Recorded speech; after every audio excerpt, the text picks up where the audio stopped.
because there's been mixed reaction to Minister in the Presidency Khumbudzo Ntshavheni's comments that illegal miners who remain underground in Stilfontein should be quote-unquote smoked out. Some support the minister's views, which were expressed on Wednesday, while others are calling for a more humane approach. Let's discuss this now. In studio, I have ActionSA President Herman Mashaba, and on the line, we are joined by Robert Krause, a researcher at the Center for Applied Legal Studies at Wits University. To both of you, thank you very much for your time. Mr. Mashaba, I'm going to start in studio. We are a constitutional democracy whose emphasis around the right to life is prescribed in that constitution. So why would you go along with the comments that say, we'll smoke them out, but we're not going to be sending any help down there, even if they physically do not have the strength to come out? Well, thank you very much, first of all, for the invitation. And I think you've just really had a very constructive engagement with the Brigadier. And I think our law enforcement agencies, particularly the police and the army, and the minister needs to really get the support of all of us as South Africans to ensure that we respect the constitutional dispensation that you've just eloquently spoken about, because living in a constitutional democracy does not mean chaos, does not mean South Africa as a country today finding ourselves being the most violent nation on earth.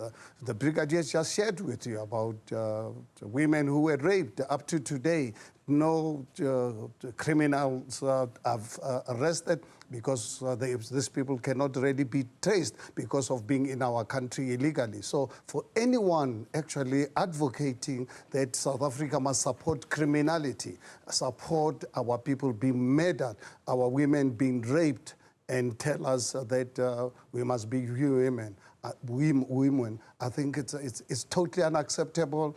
To really want to state categorically and unapologetically that we are here to support the minister, what he advocated. We are here to support our law enforcement agencies. These people went into this mine voluntarily and being asked to come out voluntarily. If they don't want to really come out, I don't really believe that we need to put the lives of our law enforcement agencies to go and retrieve them. Robert Krause, there shouldn't be any sympathy for these people. They went there of their own volition, and what is not going to be done is to risk the lives of law enforcement by going in there and to contend not only with people who are possibly armed, but there are poisonous gases down there as well. How is your, or what is your response to that kind of an approach? I think essentially one cannot resolve fundamentally socioeconomic crises with the might of force. You've got to remember that in these communities, mining companies have extracted immense amount of wealth, made immense amount of profits, particularly for CEOs, for investors, and the communities and the workforce in these places like Stilfontein have been left with economic and environmental devastation often and unemployment after the mines leave. So people are really desperately trying to put food on the table. That is really the root cause of the problem. And until you address that problem, the problem is not going to go away. And in addition, that's why a lot of organizations like the National Association of Artisanal Miners have been calling for a much more proactive approach by the Department of Mineral Resources to capacitate that sector and help formalize that sector, form cooperatives, train and train in improving environmental practices, etc., to start integrating the many miners who work to put food on the table, because there are many artisanal miners are not in gangs as well. All right, and I'm glad that Robert Krause brings up the element of artisanal mining, Mr. Mashaba, because not so long ago, we had a conversation with a representative of one of the organizations that marched to the offices of Mineral Resources today, and I don't want to speak for them, but they are quite clear that the policy of government that is there now, which advocates for small-scale artisanal mining, they're saying it doesn't go far enough. I'd like us to listen to Christopher Rutherland, who spoke to us a little earlier. For government to stand back so callously and to say that they are going to smoke what is essentially 4,000 workers. These are not kingpins. These are not people that are going to become millionaires. These are working people who are trying to put a plate of food on their table. They're just going to allow them to die simply because government did not regulate the sector, simply because government has not been dealing with this problem effectively. And so if you ask me what I think about government's response, I think it's genocidal, as one of the community members were saying. And I think it's anti-constitutional, it's anti our constitutional values. It is degrading to the communities. It's just wrong. Mr. Mashaba, you are you're a former businessman yourself. You understand the socio-economic issues that are possibly forcing people to go and do this kind of thing. Goli, we cannot live in a country where people are disingenuous. The people are not really honest, not to conflict issues. Here we talking about issue of absolute illegality, terrorist organization with armaments that we've witnessed over the years on social media platforms and really so forth. If these two speakers before me who've just really spoken about humanity and constitutionality, Goli, on the 6th of February 2016, 3 South Africans, law-abiding, went to work in the morning, treating Kambule, Yvonne Mnisi, and Solomon Nyerende, with the mine management warned by 2 experts, mining experts, about what they were doing. It's February, the next year will be 9 years. I've not had any of these 2 gentlemen raising this particular matter. These people are families that were law-abiding citizens. Their families, just 2 weeks ago, we actually had prayers disrupted. They have been camping near this mine for 6 months, asking our government to say, please, let's retrieve our family members so that we can really see justice. And right now, a year ago, the Mbombela Magistrate Court came out with a court order for people to really be prosecuted. And all these people were very quiet. We've spent over 4 million rands in legal fees because when that container fell, we were told that that container cannot be retrieved. It cost us over 4 million rands in legal fees, confirming that these were lies. Everyone is quiet. Now today, criminals who are there murdering our people, raping our women, and we then get people coming here telling us that they must be protected. I think we must not really have double standards. If that is the case, we are happy also to really have double standards to say to the Minister, please don't deploy our law enforcement agencies to go and rescue those criminals. Let them come out voluntarily, because they went there voluntarily. We sympathize with their socio-economic matters. This is something separate. That is why I'm saying to you, when we talk about humanity, let it obviously apply in all circumstances. Robert Krause, how do you respond to that? First of all, human rights, like for example, the right to nutrition, to health, bodily integrity, is not conditional on being a good person, being a desirable person. human rights under the Constitution are universal and available to all. I think that's first and foremost. But one can never separate.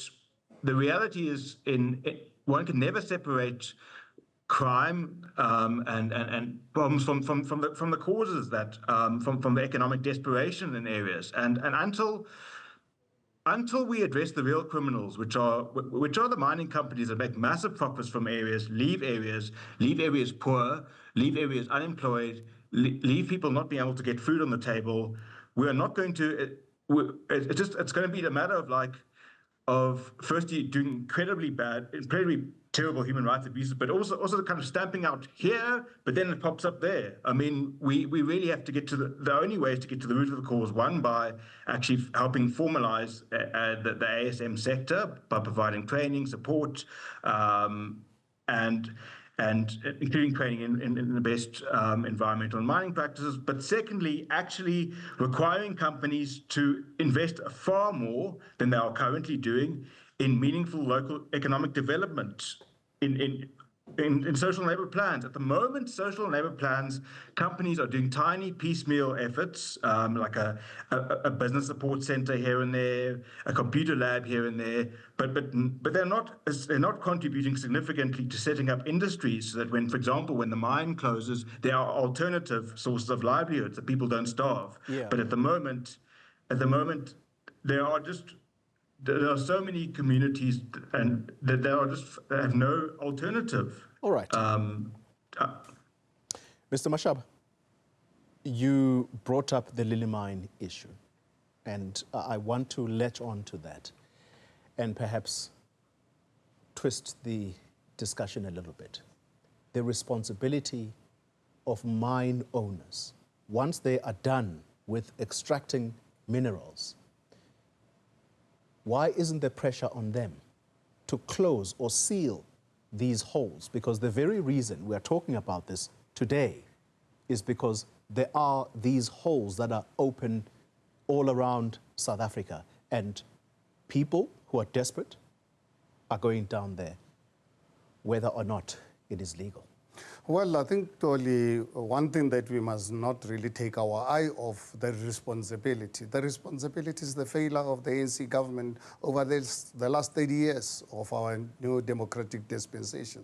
They are the ones today who own the mining rights as to who must mine under what conditions. And because of, obviously, majority of senior leadership in our government being shareholders of these mines, they've abdicated their responsibility to ensure that mine management take the responsibility. The Lily Mine matter, as an example, you ask yourself, Koli, almost 9 years since the collapse of that mine, including being allowed, the NPA being allowed to be in contempt of court orders. So this, unfortunately, the ANC government has got to take full responsibility, including actually destroying our economy, factories closing down. And just before we finish this matter, I think what is important, just before I came into the studio, I see here, it looks like the president is going to be addressing the nation